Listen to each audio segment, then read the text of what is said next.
Hello everyone, and welcome to Flow Fundamentals from the Automating Admin, the video series designed to help Salesforce professionals learn flows. In today's video, we'll be continuing to explore how to build a flow, and we'll specifically be focusing on flow elements. We'll go over the differences between each type of element, how to add them to the flow, and other considerations. By the end of this video, we'll learn what are elements, how to add, move, copy, cut, and delete an element on the canvas, adding a fault path to a flow, the difference between each type of commonly used element, and finally, how to proceed when different elements can handle the same tasks.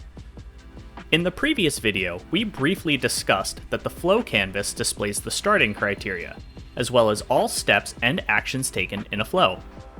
These actions and steps are known as elements. We will go over the most commonly used and available elements in this video. Elements can interact with Salesforce records, such as creating new records or updating existing ones. Elements can also be used to determine which steps to take next in a flow. They can evaluate resources to determine how to behave, and can also output new resources to be used in the flow.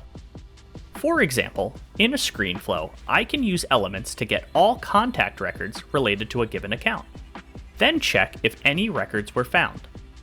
If there are contact records, I could direct the user to a screen to select a contact, and if no records were found, I could direct the user to a screen to create a contact. When viewing a flow in Auto Layout, an element can be added by clicking the plus icon.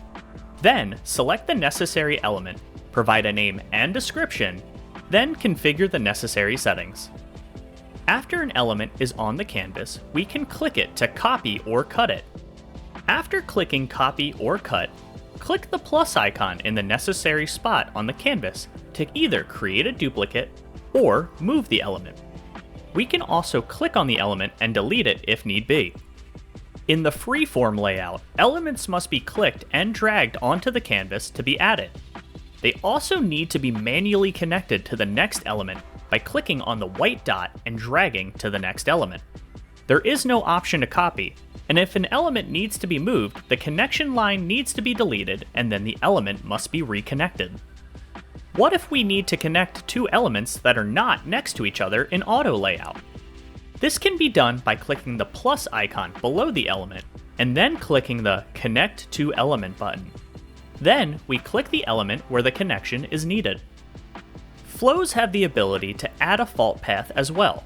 Fault paths are used to tell the flow how to handle errors. For example, if I have an element that creates records, I can add a fault path to handle if there's any errors during the creation process, such as undoing the creation or displaying a custom error message to the user. To add a fault path in Auto Layout, click the element and select Add Fault Path.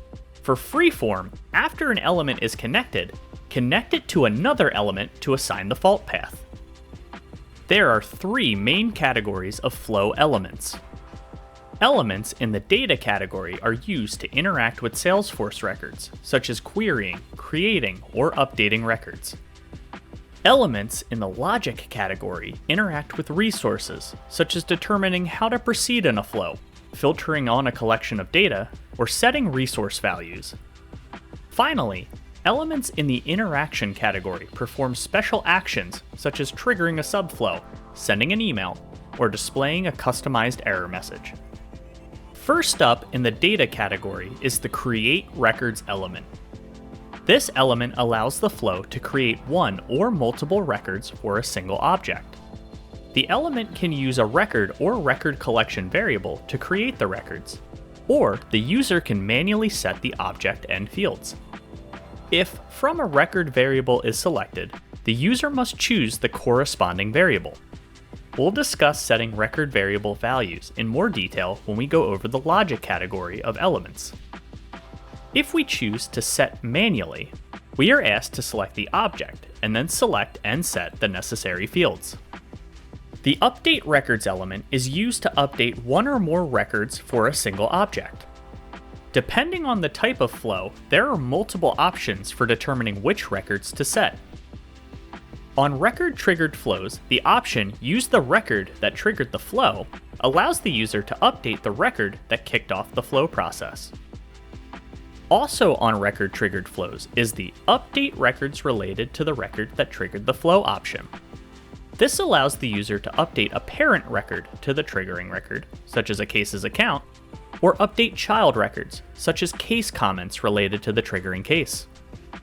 The options use the IDs and all field values from a record or record collection, and specify conditions to identify records and set the fields individually, are similar to the create records element in that we can either use a record variable or manually set the object and fields. The update records element also has a filter conditions section. This section is used for narrowing down what records to update. For example, if I want to update the account record related to a case, on the update records element, I can select the account object and then set the filter to be ID equals the case's account ID. The get records element is used to query one or multiple records for a single object. The records can then be used later in the flow. We are asked to select the object and then set any filter criteria necessary, similar to the update records element. We can optionally sort the results by a specific field, such as the name or the date created. At the bottom of the element is information about storing the results. We can choose to only locate the first record that meets the criteria, or all records. We can also choose how we store the fields. We can store all the fields on the object, or only select fields. Choosing select fields may help the flow run a bit faster when dealing with very large objects. The third sorting option, choose fields and assign variables, lets us store specific fields in either a record variable or store each field into individual variables. Delete records elements can delete one or multiple records for a single object. Like the create and update elements, we could either use record variables or manually set the object and filter criteria. The final data element is specific to screen flows, which is rollback records. When added to a screen flow, this will cancel all pending record changes. This element is a good option for preventing updates if the flow encounters an error during the process. These are often used in fault paths to prevent data from being committed. Moving on to the first logic element in our list is the assignment element. A simple definition of assignments is that they can be used to set or change variable values. However, assignments have a lot of extra functionality hidden within. To set an assignment, select the variable, then select an operator, and finally select the source value. We can perform multiple assignments in a single element. The available operators depend on what type of variable is being set. For simple text variables, we can select equals or add. Equals replaces the current value in the variable with our assignment, while add will place the value at the end of the existing value. If the variable is numerical, then we'll have the options such as equal, add, subtract, and equals count. The add and subtract options will perform a mathematical addition or subtraction, and equals count will take the total number of results from the source value, such as a collection of records, and store the count. For single record variables, we can set individual field values using assignments. Earlier, we talked about using record variables to create and update records. Assignments are how we would set the necessary fields. For record collection variables, we can use assignments to add a record to the collection. The combination of setting fields on a single record variable and then adding the record to a record collection variable is a common use case when using the loop element, which we'll get to in a moment. There is a lot more that assignments can do. However, there is one final feature to point out. In record triggered flows that are optimized for fast field updates, which are also known as before save flows, we can use assignments to update values on the triggering record without needing to use an update records element. The decision element allows users to create branching paths in a flow and determine which path to take using criteria from resource values. Referring back to an example we discussed earlier in the video, let's say I get all of an account's related contacts in a screen flow, and depending on whether records were found, I would direct the user to a specific screen to either select a contact or create a contact. I can use the decision element to achieve this. When configuring a decision, by default there are two outcome paths. There is the main path where criteria is defined, and the default path.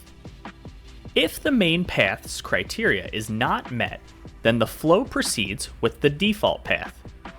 Users can also add more paths if needed and set the criteria for each path. Please note that when configuring a decision with multiple outcomes, the flow evaluates each outcome path from the top to the bottom. This means that if there is duplicative criteria in multiple outcomes, the first path to meet the criteria will always trigger. The loop element allows a user to take a collection variable and interact with each value in the collection individually. When a loop is configured, it will create a new single variable called currentItemFromLoop, which can then be interacted with inside the loop process. Loops are great for taking one collection of data and using it to create a new collection of data. For example, if I need to create a case for each contact tied to an account, I can use a getRecords element to get all contacts, loop over the contacts found, use an assignment to build out a case record variable with the currently looped contact information, and then add that single case to a collection. Then the process repeats for the next contact, and so on until I have a collection of case records to be created. When using a loop, try to avoid using any data elements inside the loop. We will discuss this later in the video in more detail, but using data elements within a loop can cause issues with the flow's performance as well as cause errors. The transform element is a bit complex. Transform can take source data and output it into new data. This can be used to take one collection of data and transform it into a new collection, or use multiple data points to formulaically output a new value. To do this, select your source data and then define your target data. After the data points are set, click a socket icon on the source data, and then click the socket on the corresponding target to map the fields. After a primary connection is made, the connection can be removed or edited into a formula by clicking on the source data point again. Here's an example of transforming contact records into case records. The collection sort element can take a collection variable and sort it based on defined parameters. We can also limit the number of items to keep in the collection after sorting. The collection filter element takes a collection variable, filters it on defined parameters, and then outputs a new collection variable with the results. This is a good option when needing multiple collections from the same object. We can use a single getRecords element and then use collection filters to narrow down the results. The remaining logic elements are specific to auto-launched flows. These are wait elements. Wait elements pause the flow for a period of time, and then resume when the configured event occurs. Wait for conditions waits if specified resources meet the criteria. Wait for amount of time uses a set duration to wait, and wait until date pauses until a specific date and time are met. Moving on to the interaction category, the first item is the action element. The action element can perform a variety of functions, including sending an email alert, submitting a record for approval, triggering Apex, and more. The configurations will differ depending on the action selected. To find an action, simply type the name of the action into the search bar. For email alerts, type in the alert's name. We can also use the action function to build and send an email within the flow. This action is simply called send email. This action can use resources from the flow to build out the email, such as the subject, body, and email recipients. Just toggle each necessary setting and select the resource. The subflow element triggers an auto-launched flow. Once a flow is selected, configure the necessary input values. If the subflow has outputs, we can also manually set where those values get stored. The custom error element is specific to record-triggered flows.